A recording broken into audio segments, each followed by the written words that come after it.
आज तक मीडिया में हेट स्पीच की खूब चर्चा होती है। कड़वी सच्चाई यह है कि भारत के किसी कानून में हेट स्पीच डिफाइन ही नहीं है, और हेट स्पीच डिफाइन नहीं है तो पकड़े कैसे, जेल में कैसे डाले? तो उल्टे सीधे दाएं बाएं वाली धारा लगा के जेल में ठूस देते। ये बात इसलिए मैं कह रहा हूं, एक लॉ की स्टूडेंट है, सिम्बायसिस से लॉ कर रही है, 4th ईयर है, उसका नाम है शर्मिष्ठा। सुना आप लोगों ने? इंस्टा वाले सुने होंगे। कितने लोगों ने सुना शर्मिष्ठा के बारे में? भाई हाथ उठाओ जरा। लॉ के बच्चों ने सुना कि नहीं सुना? सुना।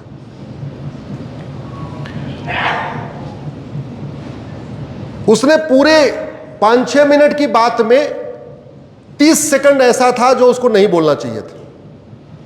मैं मानता हूं 30 सेकंड जो उसने बोला वो नहीं बोलना चाहिए था, लेकिन जो 30 सेकंड उसने बोला उसको जस्टिफाई नहीं किया। उसने अपना ट्वीट डिलीट किया, इंस्टाग्राम को हाइड किया, अपने पूरी पोस्ट को हाइड किया, और उसके बाद पब्लिक उसने अपोलॉजी दिया कि हां हमसे गलती हो गई। इसके बावजूद पुलिस आती है, कलकत्ता से गुड़गांव जाती है, उसको पकड़ के ले जाके वहां मजिस्ट्रेट से परमिशन मांगती है, मजिस्ट्रेट परमिशन दे देते हैं, कलकत्ता ले जाती है, कलकत्ता के मजिस्ट्रेट से फिर परमिशन मांगती है, और कलकत्ता की पुलिस जज साहब 14 दिन के लिए उसको जेल भेज देते हैं। एक व्यक्ति ने बोला था 15 मिनट के लिए पुलिस हटा लो। क्या करूंगा? जोर से बोलिए जरा। हिंदुस्तान से हिंदुओं को खत्म कर दूंगा। उसको कुछ हुआ क्या? जोर से बोलिए। वो विधानसभा में बैठा हुआ है। बंगाल की एक और नेत्री ने मां काली के बारे में उल्टा सीधा कहा था, वो लोकसभा में बैठी हुई है। बंगाल की एक और नेत्री भगवान शंकर के शिवलिंग के ऊपर उल्टी सीधी बातें कही थी, वो भी लोकसभा में बैठी हुई है। बंगाल के शहरी विकास मंत्री ने अपने क्षेत्र में बोला था हम 70% हैं, तुम 3% हो, अगर ज्यादा बोलोगे तुम्हें बंगाल की खाड़ी में डाल देंगे। वो विधायक बनके शहरी विकास मंत्री बने हुए हैं। नेशनल हेराल्ड और अगस्ता में जिसने कमीशन खाया, वो मां बेटे आज तक जेल गए क्या? जोर से बोलिए जरा। हरियाणा में जिन्होंने किसानों की जमीन कब्जा कर लिया और हिमाचल में जाके जमीन कब्जा कर लिया, वो पति पत्नी जेल गए क्या? उसमें पत्नी लोकसभा में है, पति किसान नेता है। लेकिन एक बेटी जिसने कहा, और कहा क्यों? अगर आपने पूरा वीडियो देखा होगा तो देखा होगा उसने कहा क्या। शुरुआत कहां से किया? शुरुआत उसने कहा ये भारत के हीरो हीरोइन, स्टार सुपरस्टार, नायक महानायक, ये सदी के महानायक ये शांत क्यों बैठे हुए?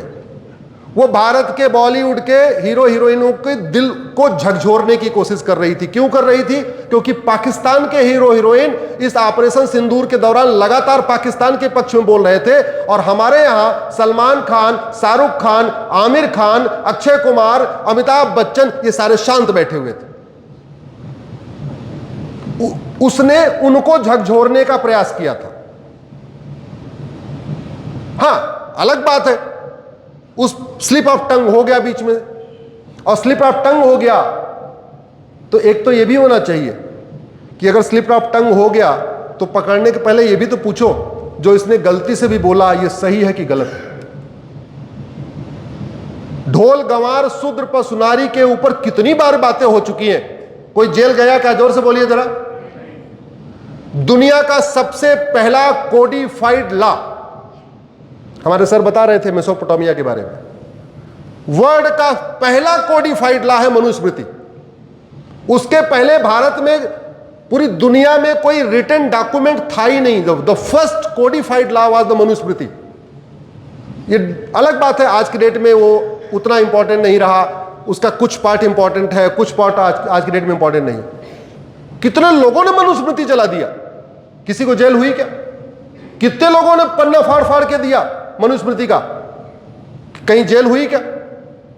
कितने लोगों ने भगवान राम के बारे में उल्टा सीधा बोला कि सीता जी को निकाल दिया, ये कर दिया, मां सीता प्रेग्नेंट थी तो बाहर क्यों भेजा? ऐसी खूब डिबेट हुई, किसी को जेल भेजा क्या? भगवान कृष्ण के बारे में कितने लोगों ने क्या क्या बोल दिया, गोपियों का कपड़ा चुराते थे, ये करते थे, वो करते थे, कभी किसी को जेल भेजा क्या? मुझे समझ में नहीं आ रहा है। आप भगवान राम कृष्ण का अपमान करो या उनके बारे में उल्टी सीधी बात करो तो किसी का रिलीजियस सेंटीमेंट हर्ट नहीं होता। आप ब्रह्मा विष्णु महेश के बारे में उल्टा सीधा बोलो तो ठीक है। आप जो है मां दुर्गा लक्ष्मी सरस्वती के उल्टे सीधे कार्टून बनाओ तो भी फ्रीडम ऑफ स्पीच और एक्सप्रेशन है। आप 24 तीर्थंकरों के उल्टे सीधे उनके कपड़ों के ऊपर कमेंट करो, जो जैन मुनि होते हैं चूंकि कपड़ा नहीं पहनते हैं उनके बारे में उल्टी सीधे बात करो तो भी ठीक है, फ्रीडम ऑफ स्पीच और एक्सप्रेशन है। आप सिख जो हमारे 10 गुरु हैं उनके बारे में उल्टी सीधी बात करो तो भी फ्रीडम ऑफ स्पीच एक्सप्रेशन है।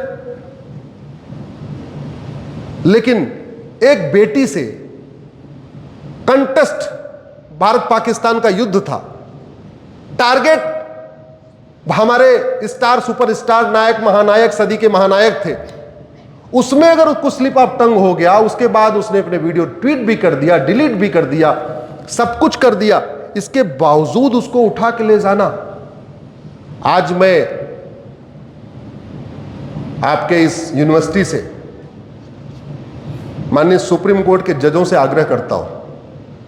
आप सोच रहे होंगे यहां बैठे बैठे क्यों आग्रह कर रहे हैं, वो इसलिए कर रहा हूं कि हमारा वीडियो सामान्यतः माननीय सुप्रीम कोर्ट के जजेस तक पहुंच जाता है। हमारे बहुत लोग प्रेमी लोग हैं जो हमारा वीडियो वहां पहुंचा देते हैं।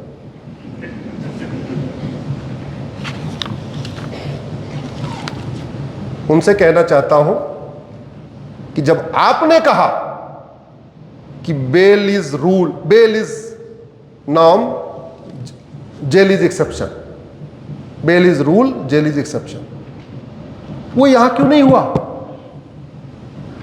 उस गुड़गांव के जज की हिम्मत कैसे पड़ी कि एक 22 साल की बेटी को कलकत्ता की पुलिस को दे दिया रिमांड पे? अरे भाग नहीं रही थी, कलकत्ता की पुलिस ने उसका लैपटॉप ले लिया था, कलकत्ता की पुलिस ने उसका मोबाइल ले लिया था, वो झूठ भी नहीं बोल रही थी, उसने बोला हाँ हमसे गड़बड़ी हुई है, हमने डिलीट कर दिया, एडमिट भी कर रही है, वो कोई भगोड़ी भी नहीं है, भागने वाली है यहां से।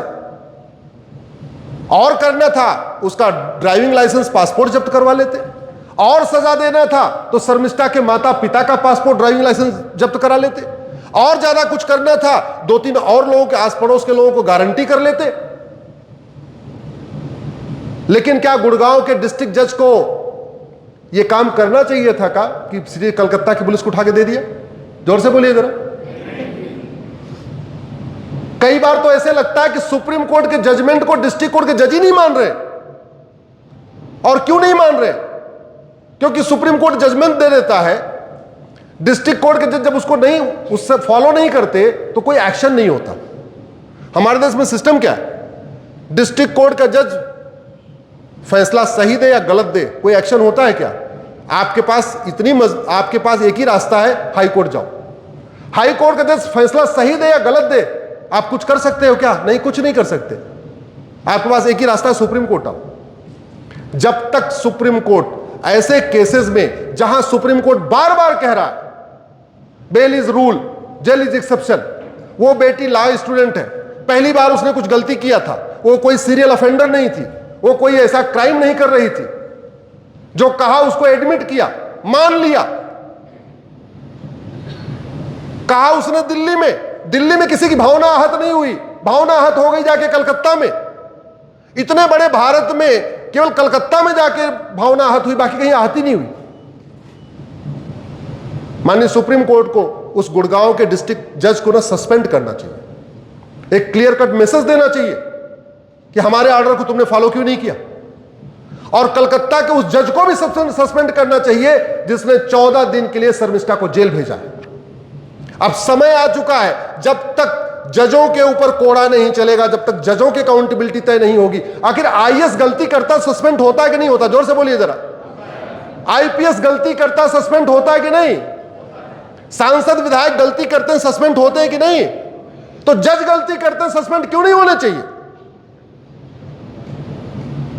जुडिशियल रिफॉर्म की जरूरत है, जुडिशियल सिस्टम की जरूरत है। और यह हुआ किस लिए, अब मैं उसके रूट को बताता हूं। यह हुआ इसलिए क्योंकि भारत में 1861 का पुलिस एक्ट चल रहा है। 1861 का यह जो कानून जिससे भारत चलता है, इसकी एक भूमिका है, एक बैकग्राउंड है। अंग्रेजों ने वो सारे काम किए जो मुगलों ने किए, बस मुगल तलवार के दम पे करते रहे, अंग्रेज कानून बना के करते रहे। 1857 की क्रांति हुई मंगल पांडे की, और मंगल पांडे की क्रांति पूरे देश में फैल गई। लाहौर तक पहुंच खबर लग गई, ढाका तक उसकी खबर लग गई, कन्याकुमारी तक उसकी खबर लग गई। ये सारा हिस्सा भारत का हिस्सा था, सिंध, जलियांवाला, ये पूरा। अंग्रेजों ने बोला भाई इनको गुलाम बनाना पड़ेगा। कैसे गुलाम बनाए? मैकाले पहले आया हुआ था, 1835 में आ चुका था। एक उन्होंने 1857 में लॉ कमीशन बना दिया। भारत में लॉ कमीशन आज भी चल रहा है। वो पहला लॉ कमीशन कब बना था? मंगल पांडे की क्रांति के बाद। मैकाले को लॉ कमीशन का चेयरमैन बनाया, बोले कानून बनाओ, कानून बना के इनको गुलाम बनाओ। तो पहला गुलामी वाला कानून कौन सा बना? 1860 में आया इंडियन पिनल कोड। बोले कानून तो बन गया, इनको लाठियों से पीटेगा कौन? इनके अंदर विद्रोह की भावना पैदा हो रही है, इनको लाठी से पीटने का इंतजाम करो। अगला कानून बना 1861 में, क्या नाम है इसका? Police act. बोले ये पता करो कि मंगल पांडे की क्रांति लाहौर तक कैसे पहुंची, किसने फैलाया ये बात, ये कौन है काम कर रहा है इतना तेजी के साथ। अंग्रेजों ने जांच करवाई तो पता चला ये सारा का सारा काम मंदिरों ने किया था, मठ मंदिर के पुजारियों ने किया था। जैसे मंगल पांडे ने क्रांति किया तो जो मठ मंदिर के पुजारी थे, इन्होंने रिले रेस शुरू किया। रिले रेस समझती है ना? एक व्यक्ति वहां तक जाएगा, अगला व्यक्ति वहां तक जाएगा, अगले व्यक्ति वहां तक जाएगा। तो मठ मंदिर के पुजारियों ने उत्तर दक्षिण पूरब पश्चिम शुरू किया भागना। रात रात भर भागते थे, अगले वाले मंदिर के पुजारी को बताते थे कि मंगल पांडे ने क्रांति कर दिया, ये बात और आगे बता के आओ, और आगे बता के आओ, और आगे बता के आओ। वो पूरे, उस समय और फोन तो था नहीं, ये व्हाट्सएप कोई लैंडलाइन मोबाइल कुछ भी नहीं था। तो अंग्रेज इस बात से आश्चर्यचकित थे कि यह मंगल पांडे की क्रांति चटगांव कैसे पहुंच गई, ढाका कैसे पहुंच गई, सबको खबर लगी कैसे। फिर पता चला ये काम तो मंदिर के पुजारियों ने किया। बोले काम करो, एक कानून बनाओ, मठ मंदिर को अपने कंट्रोल में ले लो, और ये जो मंदिर के पुजारी हैं इनको नौकर बना दो, सर्वेंट बना दो, इनको कुछ वेतन दो जिससे इनका घर चलता रहे, बाकी जितना मंदिर का चढ़ावा ढावा आ रहा है सब अपने पास ले लो। तो वो मंदिर के पुजारी जिनके अंदर राष्ट्रभक्ति थी, सनातन की भक्ति थी, वो क्या बन गए? अंग्रेजों के नौकर। नौकर बन गए तो नौकर किसके लिए काम करेगा? जोर से बोलिए जरा। मालिक के लिए, जो उसको वेतन दे रहा है। ये तरीका था अंग्रेजों का काम करने का। फिर बाद में बोले अच्छा पुलिस भी बन गई, लाठी से पीटने वाले, इनको काला पानी कौन देगा? बोले एविडेंस एक्ट बनाओ, कोर्ट बनाओ। बोले अच्छा ये भी सेटल हो गया, अब हमें और भी यहां पे जमीनें एक्वायर करनी है, जमीनों में हमें अपने सेट करना है। आपने सुना होगा पूरे देश में सिविल लाइन बनी हुई है। मुझे नहीं पता रांची में सिविल लाइन है कि नहीं, लेकिन बाकी पुराने शहरों में है, कानपुर में, बनारस में, इलाहाबाद में, लखनऊ में, दिल्ली में, जितने प्राचीन अंग्रेजों के जमाने के शहर थे, हर जगह सिविल लाइन है। सिविल लाइन की बोले काम करो, कानून बनाओ। 1894 का लैंड एक्विजिशन एक्ट, जमीनें कब्जा कर लिया, किसानों की जमीन कब्जा कर करके उसको बांट दिया, जिसको बांटना था उसको बांट दिया। अब वो किसी भी सिविल लाइन में आप जाके पता करना, सिविल लाइन का मैक्सिमम जमीन किसके पास है, आपको समझ में आ जाएगा किसके पास। तो ये खेल हुआ भारत में। तो शर्मिष्ठा को जो पकड़ा वो इसलिए पकड़ा क्योंकि 1861 का पुलिस एक्ट चल रहा है। अब कानून पुराना वाला चल रहा है तो पुलिस का बिहेवियर पुराना वाला है। अंतर केवल इतना आया, जो पुलिस पहले अंग्रेजों की सारे पे नाचती थी, अब वो सत्ता की गुलाम हो गई। इसलिए सरकार बदलते ही पुलिस का स्वभाव बदल जाता है। पुलिस को स्वभाव नहीं बदलना चाहिए, शिक्षक का स्वभाव बदलना चाहिए। क्या? जोर से बोलिए जरा। आपका डायरेक्टर कोई रहे, जब तक आप शिक्षक हैं, आपका काम पढ़ाना है तो पढ़ाना चाहिए। आपका प्रिंसिपल कोई रहे, आपका वाइस चांसलर कोई रहे, आपका डायरेक्टर कोई, उससे क्या फर्क, रजिस्ट्रार कोई रहे, शिक्षक का स्वभाव बदलना चाहिए क्या? नहीं। डॉक्टर का स्वभाव बदलना चाहिए क्या? अरे सीएमओ कोई रहे, स्वास्थ्य मंत्री कोई रहे, शिक्षा मंत्री कोई भी, कोई कुछ रहे, क्या फर्क पड़ता है? डॉक्टर काम है दवाई देना, तो उसको दवाई देना चाहिए। तो ऐसे पुलिस का स्वभाव बदलना चाहिए क्या? नहीं। लेकिन बदलता है कि नहीं? जोर से बोलिए। बदलता है। हम लोग पुलिस को दोष देते रहते हैं। अरे भैया, पुलिस वाले भी हमारे आपके जैसे इंसान हैं, बाल बच्चे वाले हैं, उनको भी अपने बच्चों को पढ़ाना है। रातों रात ट्रांसफर हो जाएगा, बच्चों को लेके कहाँ भागेंगे? परेशान किया जाएगा, उनको टॉर्चर किया जाएगा, उनको सस्पेंड किया जाएगा। तो हमने आज तक पुलिस रिफॉर्म किया ही नहीं, हमने पुलिस चार्टर लागू ही नहीं किया, हमने पुलिस की अकाउंटेबिलिटी तय ही नहीं किया। और नतीजा ये है, बंगाल की पुलिस का अलग बिहेवियर होता है, झारखंड की पुलिस का अलग बिहेवियर होता है। झारखंड की पुलिस का भी फलाने वाली पार्टी आएगी तो अलग बिहेवियर रहेगा, फलाने वाली पार्टी आएगी तो अलग बिहेवियर रहेगा। यूपी में देख लो आप, 2017 के पहले तक जो पुलिस आतंकवादियों का मुकदमा वापस ले रही थी, 17 के बाद आजकल क्या कर रही है वहां पे? जोर से बोलिए जरा, क्या कर रही है? इनकाउंटर भी कर रही है, बुलडोजर भी चला रही है। 17 के पहले होता था क्या? कानून वही। क्यों? मेरा व्यक्तिगत मानना है, जहां रूल ऑफ लॉ हो वहां कानून ऐसा नहीं होना चाहिए कि मतलब एकदम 180 डिग्री टर्न हो जाए, ऐसा नहीं होना चाहिए।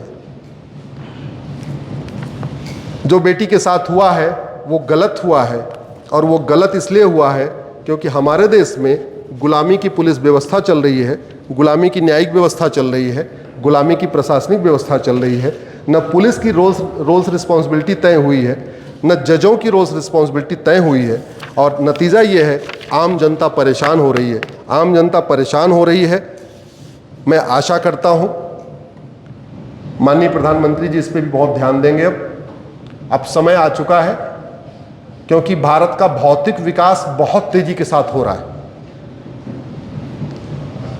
लेकिन देश का भौतिक विकास ही पर्याप्त नहीं होता।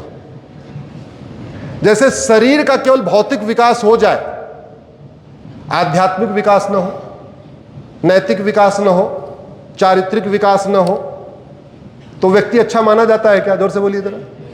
ऐसे किसी देश का भौतिक विकास खूब हो जाए, लेकिन उस देश का सामाजिक विकास न हो, चारित्रिक विकास न हो, नैतिक विकास न हो, आध्यात्मिक विकास न हो, तो उस देश को बहुत अच्छा नहीं माना जाता।